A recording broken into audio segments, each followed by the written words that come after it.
هل تريد أن تبيع أو تشتري منزل، سيارة، هواتف نقالة، أجهزة كهربائية، أي شيء مجانا؟ الحل سيلت فور مثل الوسيط ولكن مجانا. الصريخ في ودنا، لازم نسمع الرد من بورسعيد الأول. طبعا. محمد الخولي، وقع النطق بالحكم عندك؟ أماني لو تسمعي طلقات الرصاص من الأسلحة الآلية أمام سجن بورسعيد الآن بيتم إطلاق الرصاص بالأسلحة الآلية على سجن بورسعيد العمومي، وحالة من الغضب وحالة من الفوضى اجتاحت منطقة سجن بورسعيد الآن. جميع من تواجدوا أمام سجن بورسعيد الآن منهم من يلقي بالحجارة على سجن بورسعيد، ومنهم من يحمل أسلحة آلية ويطلق الرصاص، وقوات الأمن تقوم الآن بإطلاق قنابل مسيلة للدموع على المتظاهرين لإقلاع المنطقة، وحالة إغماءات من بعض أهالي المتهمين أمام مقر أو سجن بورسعيد العمومي.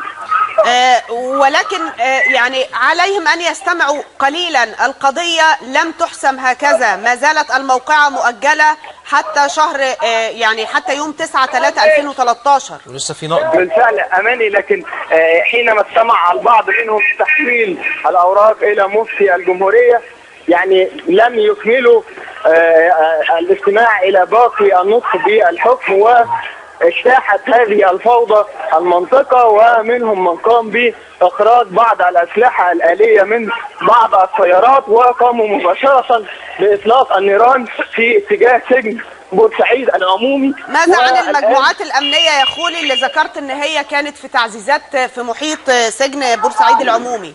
نعم، الآن خرجت كافة التعزيزات التي كانت موجودة داخل سجن بورسعيد العمومي، والبعض منهم قام الآن بالوجود على أبراج المراقبة الموجودة في سجن بورسعيد العمومي، والآن يقومون بإطلاق مكثف لقنابل المسيلة للدموع، ولكن إلى الآن لم يتم الرد بطلقات رصاص على هذه الطلقات التي تطلق باتجاه سجن بورسعيد.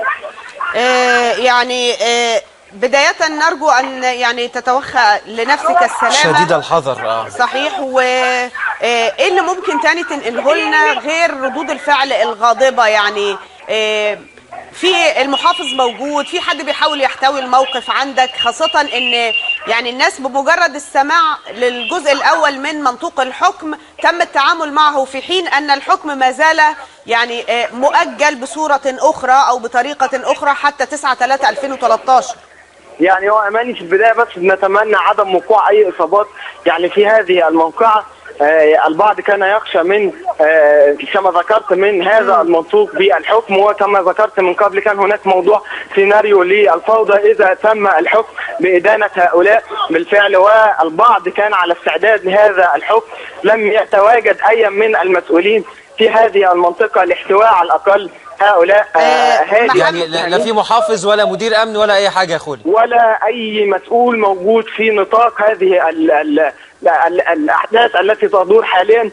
لا وجود لمدير الأمن، لا وجود للمحافظ. محمد خليني أقول لك، علشان حاولنا في ON-TV إن احنا نتواصل مع مدير أمن بورسعيد، وبالفعل رد علينا مدير مكتبه وقال إن في اجتماع مغلق بيحدث الآن، واللي هو محسن راضي مدير أمن بورسعيد، والمحافظ يعني مش في اختصاصاته هذا الشأن، ولكن هنبقى نتابع معك ردات الفعل بكل الأحوال. ربما يرشح من الاجتماع الأمني بعض المعلومات التي تهم المواطن المصري. أشكرك شكرا جزيلا محمد الخولي، موفد ON-TV لبورسعيد. هل تريد أن تبيع أو تشتري منزل، سيارة، هواتف نقالة، أجهزة كهربائية، أي شيء مجانا؟ الحل سيلت فور مثل الوسيط ولكن مجانا.